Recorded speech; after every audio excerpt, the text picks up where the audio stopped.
Both teams appear ready for the fight ahead, and we resume action here in quarter number 3.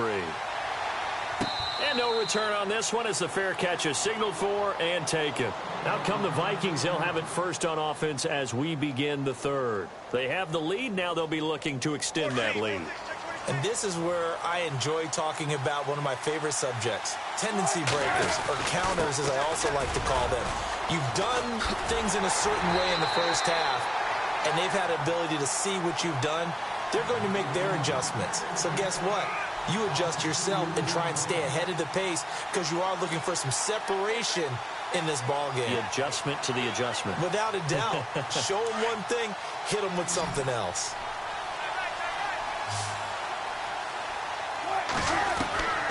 On second down, Wilson. Pressure comes, and Wilson's going to go down. Well, it was second long. Now it's third and even longer. They're going in the wrong direction here. Because they're moving exactly the way they want to, but you're exactly right. Definitely going in the wrong direction for the offensive guys. Need something from deep in the bag of tricks here. After first and second down went backwards, it's third and very long. Out of the gun, here's Wilson. He's going to flip one out here to his running back. And he's able to get up here to the 26. They get 13, but it's not nearly enough. And it'll be fourth down.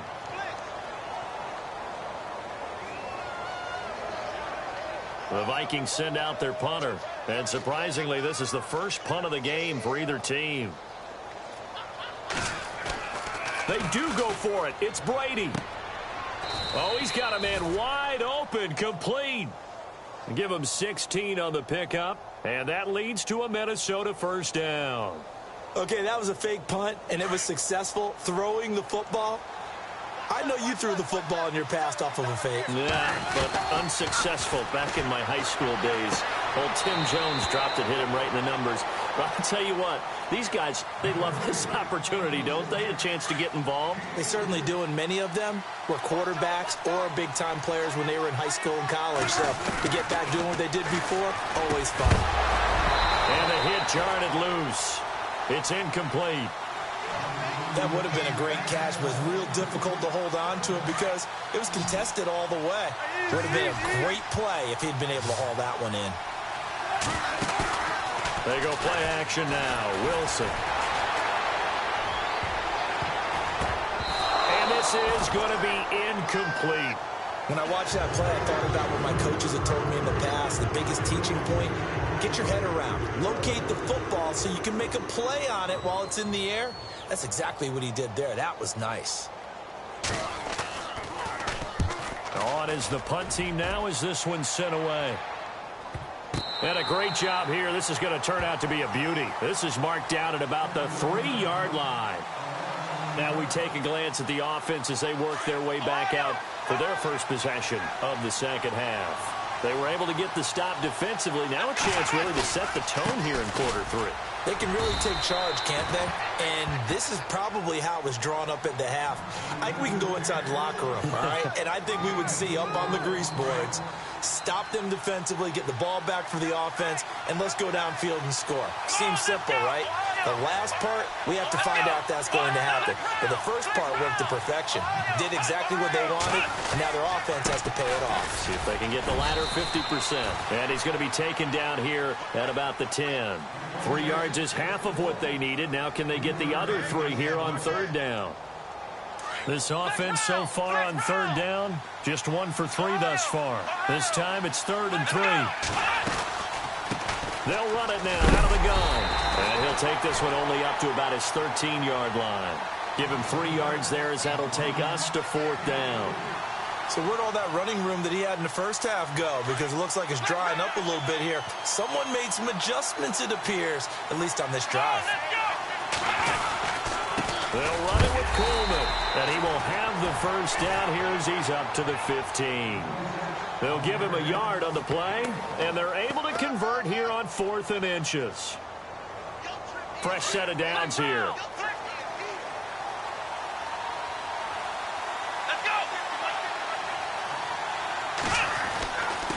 Now a handoff here to his running back. And he goes across the 20 to the 22. It's a 7-yard carry to set them up with a 2nd and 3. This drive is pretty clear. Almost feels like old-school fundamentals, doesn't it? Want to impose their will on the defense. What's that, 5 straight runs? Yeah, 5 straight carries to start this drive, and like you said, the way it's working, they may just stick with it. And he'll wind up losing yardage here back at the 21-yard line. They'll lose a yard, and it brings up 3rd.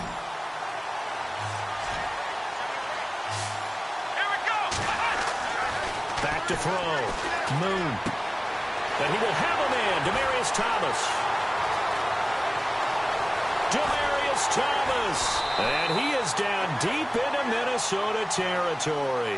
They're able to convert on 3rd down, and that sets up a 1st and goal.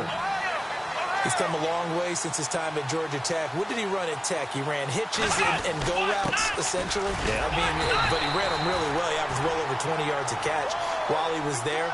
And he still creates downfield in the NFL.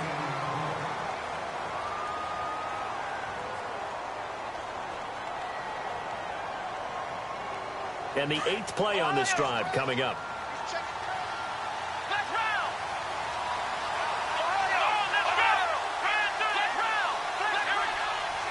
And here now it's 2nd and goal. Ball on the 7-yard. And he will take this one in for a touchdown.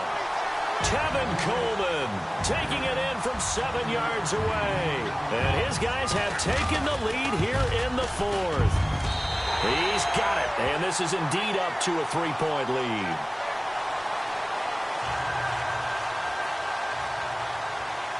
Out is the kickoff unit as they run up and send this one away.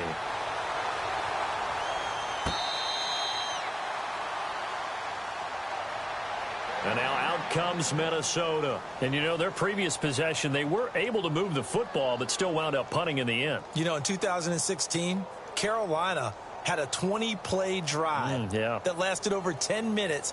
And remember how it ended? In a punt. Yeah, I mean, how does that happen? You just don't see that happen every day. This one maybe not quite that bad, but still, you'd like to have a chance for points if you hold the football that long. Agreed. And he'll give it here to his running back. And running room scarce here. He's going to be stopped in his tracks at the line of scrimmage. Call it no gain on the play, and it'll be 2nd down.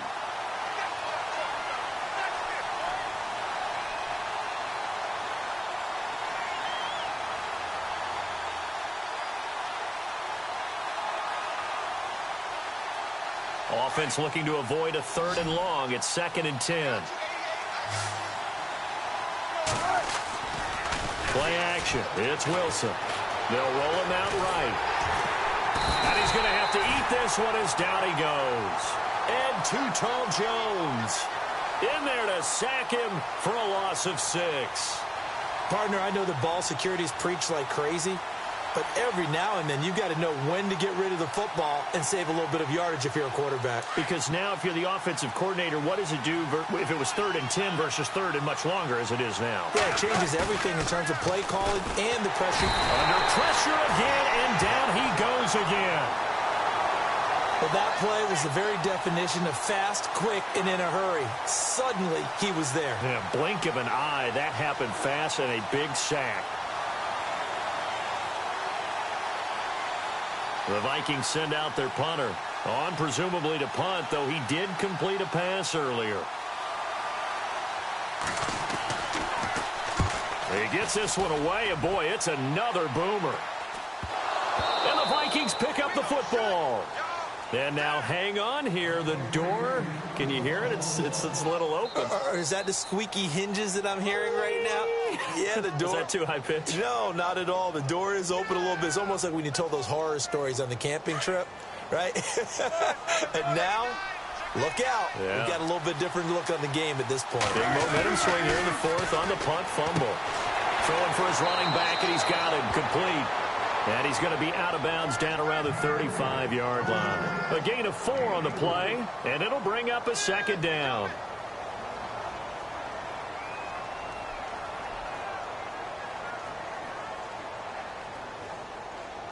And let's see what the defensive coordinator may have up his sleeve here to try to get this final last stand and win this football game. Here's Wilson finding his safety valve here. That's complete. And he is out of bounds inside the 30. It goes as a gain of 8, and it moves the chains. I know most of the time when the ball's in the air, you're thinking wide receiver, tight end, but running backs, they can be a big part of any passing offense nowadays. Dancing to his, and no escaping this time as he'll go down. They got him for a sack. The amount of sacks that they've absorbed in this game is absolutely extraordinary. Let's just face it. This offensive line, flat out, cannot handle this pass rush. It's been demonstrated time and time again. And this will probably be the final play before the 2-minute warning. On second down, here's Wilson. Throw complete right side to Cooks. And he'll go down here right around the 23-yard line. Time for a break. We're back to see what happens after this. The Vikings on third down. 0 for 3 to this point. They could use a conversion. This will be 3rd and 6. Back to throw. And he can't get a throw away. He's taken down. Levante David in there to take him down, and the clock will roll. So on 4th down, out trots the kicker in a big spot here. This is a 49-yard attempt, right hash. And this one is right down the middle. And we are all tied here in the final stages. I tell you, the life of a kicker. He has not been called on the entire game. He's over there by the net, but they send him out here in the 4th quarter and say, hey, go tie the game, will you? And guess what? He comes through. I just don't know how they do it. I really don't. These cats are a different breed from you and me. That's a pressure kick, but that one was never in doubt. And now out on the field, here comes Los Angeles. And they had to go the length of the field last time out to get into the end zone. And with this starting field position, they're going to have to pretty much do it again. And I think the thought process going into it is, hey, if you have to be methodical, go ahead and do that. But what you really want are a couple of big plays. Eat up chunks of yardage and cut down the number of times you have to snap the football. A good pickup there, 26 yards. 1st down and 10 now for the offensive group.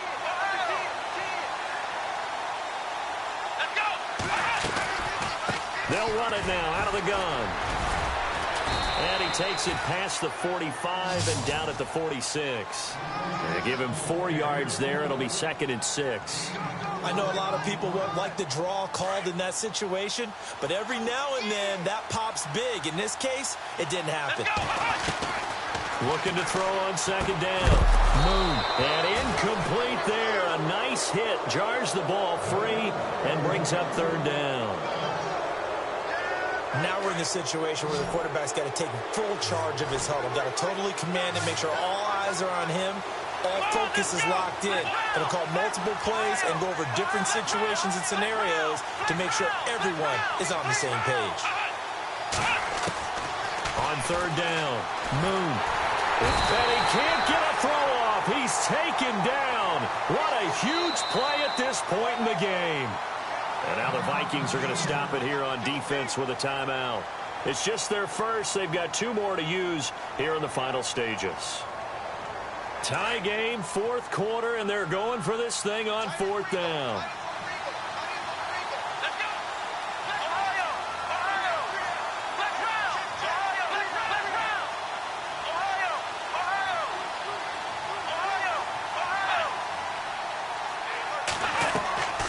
Operating from the gun, Moon.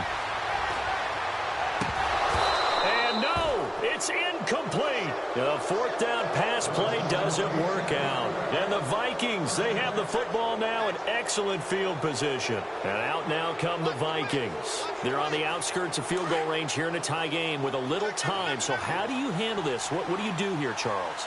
Everybody wants to pick up as much yardage as possible.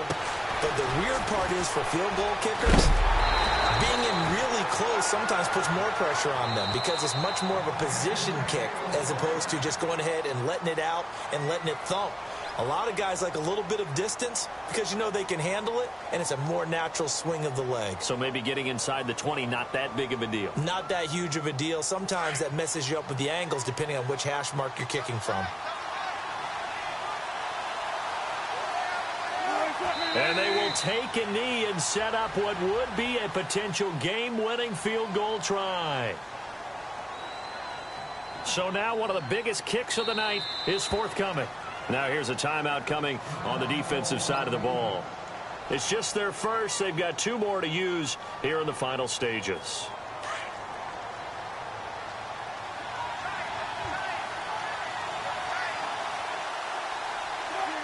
A little unconventional, but another kneel down here as they work towards a field goal try. So the field goal unit is on the field as this is a big spot right here. Now here's whistles and another timeout. That'll leave them with just 1 remaining in this 4th quarter of play.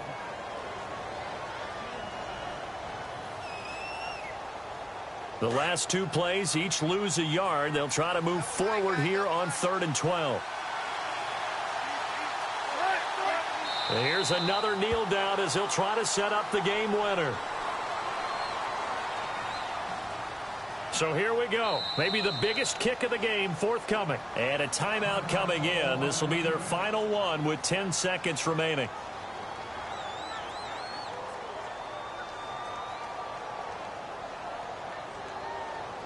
And now this game's going to come down to the right leg of their kicker. He made his only attempt earlier. This for the win. And this one looks good. It is good. Right down the pipe. And it's celebration time on that sideline as they have taken the lead in the final seconds.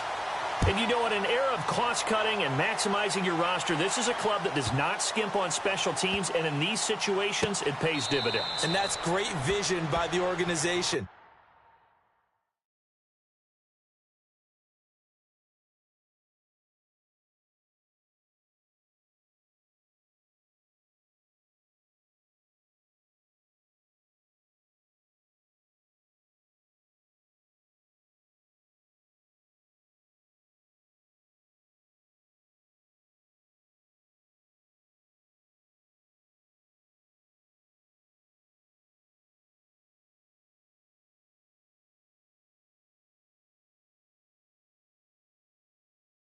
When the difference between winning or losing depends on who you have kicking the ball, would you rather have a street free agent out there or a solid pro like this? Answer's pretty evident to me.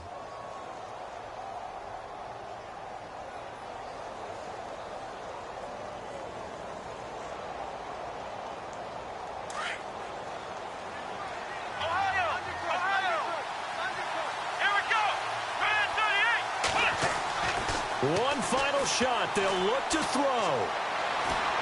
Now a desperation throw deep downfield.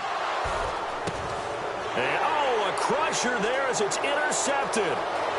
Picked off at the 20. And that is going to seal this victory as time runs out.